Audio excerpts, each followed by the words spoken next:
Hey,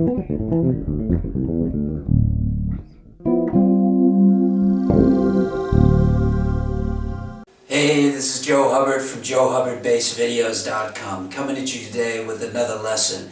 And this particular lesson is on diminished 7th chord superimposition. So with that in mind, grab your bass and let's get started. Major 7, minor 7, dominant 7, minor 7 flat 5, and minor major 7th chords can all be transposed into every key. However, diminished 7th chords have a limited transposition because there are actually only 3 different diminished 7th chords. The reason for this is when the diminished 7th chord is inverted, each new inversion becomes another diminished 7th chord. So if we took a C diminished 7th chord, it actually becomes another 3 diminished 7th chords, which would be E flat diminished 7th, G flat diminished 7th, and A diminished 7th. If we then repeated this process from D flat and D, we'd end up with all 12 diminished 7th chords. One of the characteristic qualities of the diminished 7th chord is the ambiguity that it creates. Because of this, as a standalone chord, the diminished 7th is weak and harmonically used primarily as a chromatic passing chord between 2 strong tonal chords. Its real functionality is heard as a superimposition chord. Now hang with me. In previous lessons I've already talked about some of the possibilities that we can use when superimposing diminished 7th lines over dominant 7th chords. We do this to bring out that altered dominant sound, and this is nice when resolving to minor tonalities. So if we start by taking diminished 7th lines and superimposing these over dominant 7th chords, this is really going to make up the bulk of how we use these diminished ideas over the music that we play. So if I have that diminished 7th chord and I'm superimposing it over the dominant 7th chord, the dominant 7th chord is going to be the root, the 3, the 5, and the flat 7. If I take a diminished 7th chord and superimpose it over the root, it's going to give me the root, the sharp 9, the sharp 11, and then the 13. Over this sound, and I'm just going ahead and play that diminished from the root. This is very effective. Then if I take it from the flat 3, it gives me sharp 9, sharp 11, 13, and the root. Then if I take it from the sharp 4, it gives me sharp 11, 13, the root, and sharp 9. And then if I take it from the 6, it's going to give me the 13, the root, the sharp 9, and the sharp 11. So what happens here is this is kind of similar to some of the ideas that we had with the minor 7 flat 5, is that I've got this, these diminished chords stacked in minor thirds, and therefore it gives me these cool options of just combining these 4 different diminished chords over that dominant 7th chord. So I've got from the root, from the flat 3, from the sharp 4, and from the 6.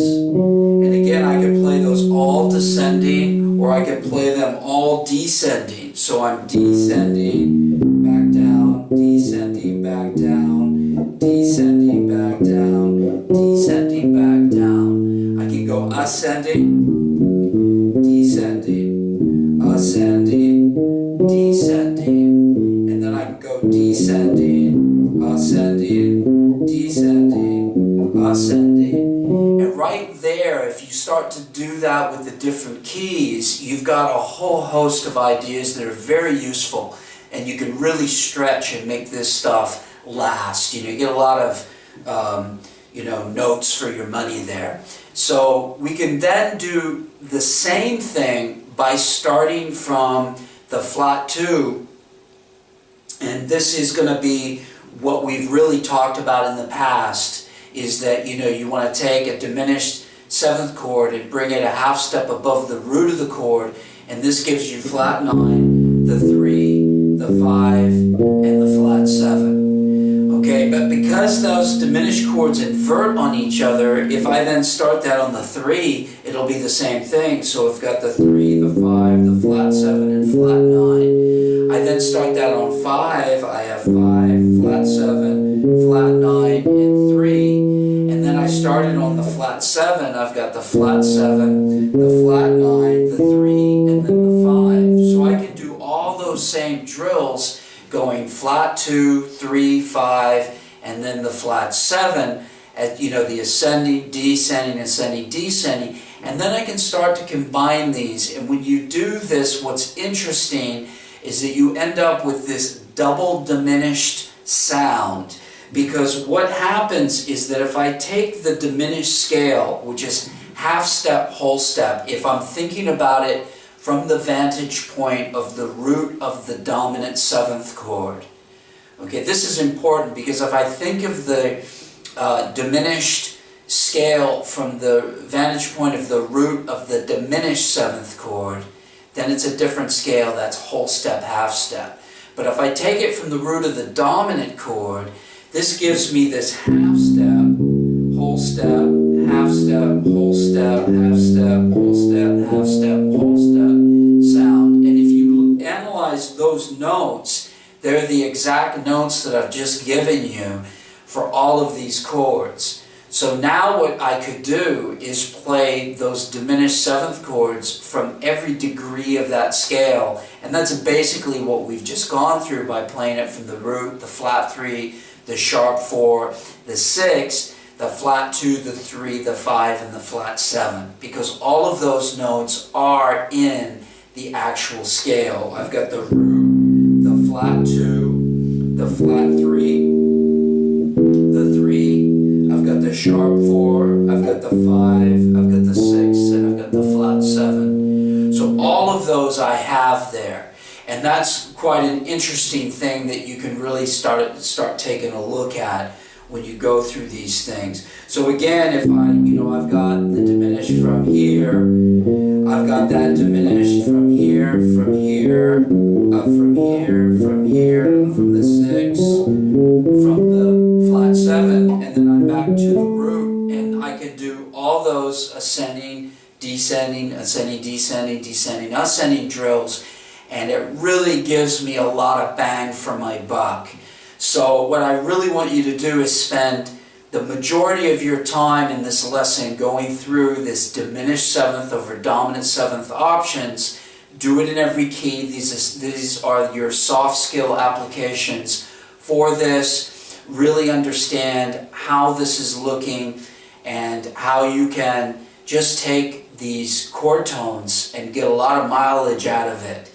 Do this, come back, and we're going to look at the next one. The second application that we have for superimposing diminished 7th lines is over minor major 7th chords. Now, I just need to go back and clarify something, that when we did our lyrical phrasing course, we outlined all the available tensions over the minor major 7th chord, and I left out one, and I did that on purpose because I wanted you to focus on the 9, the 11, and the 13 to sort of get that into your ears and under your fingers. We can also have another tension on the minor major 7th chord, which is the sharp 11. You don't hear this all the time, but you do hear this, and especially with this diminished superimposition over the minor major 7th chords. You'll hear this a lot on a minor blues. You'll also hear this if people are playing jazz tunes like Invitation, which is a minor major 7th chord that you sort of hear in the sort of main bulk of the theme. You'll hear people playing diminished ideas over that. So you can use the sharp 11, and this works perfectly with this diminished 7th chord superimposed, the minor major 7th chord. And I need to point out that with this chord, the sharp 11 sort of brings out this Middle Eastern kind of sound when you play it over a minor major 7th chord. So it's a very cool effect to use. Charles Mingus used to use this a lot, and it was just a beautiful sound. So if we take a look at the minor major 7th chord, I've got the root, the flat 3, the 5, and the natural 7. By superimposing that diminished 7th, what I've got is the root, I've got the flat 3, I've got the sharp 11, and I've got the 13. Okay? From the flat 3, I've got flat 3, sharp 11, 13. got sharp 11, 13, root, and flat 3. And then from the 6, I've got 13, root, flat 3, and then the sharp 11. Again, you know, it goes without saying to practice putting this over in this way where you're just arpeggiating, going through the root, starting in the root, the flat 3, sharp 4, and the 6. Do them all ascending, all descending, ascending, descending, descending, ascending. That in itself will give you some cool ideas to utilize over this. And then as well as you might want to go back and sort of take a look at the way we did some of those diatonic approach ideas over the creating jazz bass lines, utilizing the diminished seventh chords, because those will give you some great ideas as well, along with the chromatic approaches. And then just go back and just do a central review of everything we've done and really focus on how that's looking as a diminished seventh chord when you start to superimpose it with all these different options. Okay, do this in every key. Remember, these are your soft skill applications of this. Get this together, come back, and what we're going to do is take a very cool line, break it down, analyze it, and then start the superimposition process.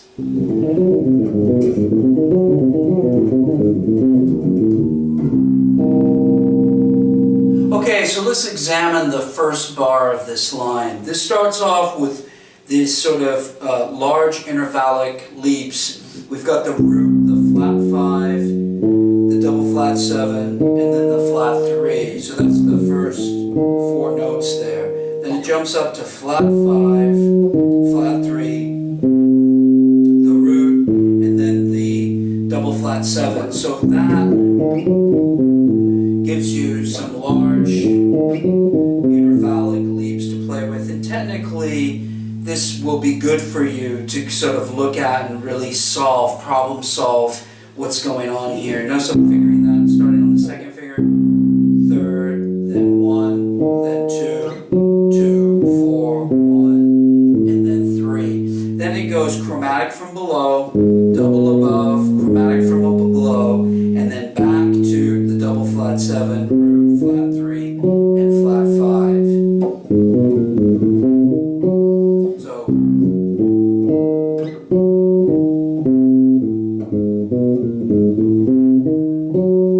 And that gives us that first bar.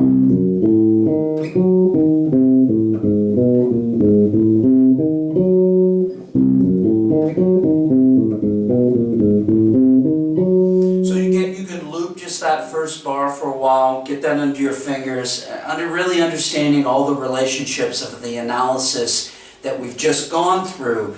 Looking at the second bar, what happens here is we start this sort of pattern based on this diatonic approach from above and then into the 3-note inversion. So I've got the diatonic above the root, then diatonic above the double flat 7, diatonic above the flat 5, and then diatonic above the flat 3. And then it resolves back to the flat 3. This is a good example of showing you how some of the exercises that I've given you, just the stock exercises, can work melodically in lines straight out of the box. And this is very important for you to see.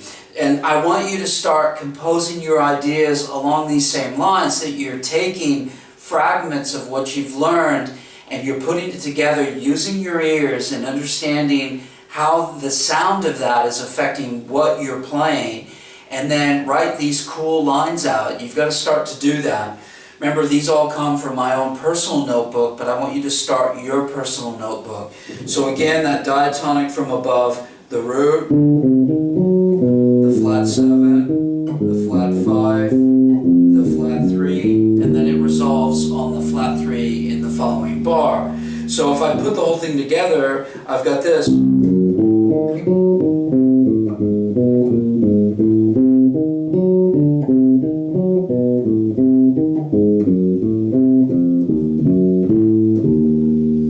Again, really slow.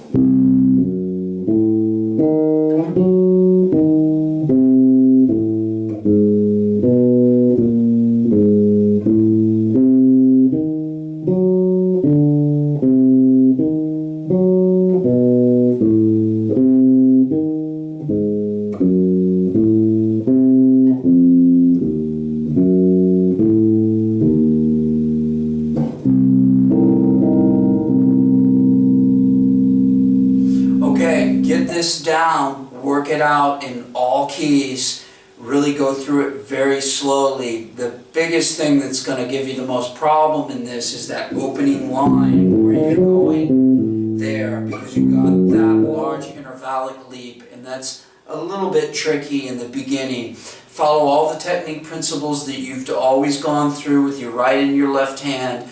Slow it right down. Strive on making each note sound for the full duration. That's the trick when you want to really play something like that fast, is making sure that every note speaks equally and you have that full value of each note. So work on that, do it in all keys, work your tempos up, come back, and we're now going to start this superimposition process.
Well, that just about wraps up today's lesson, but before we go, let's take a look at what we've learned.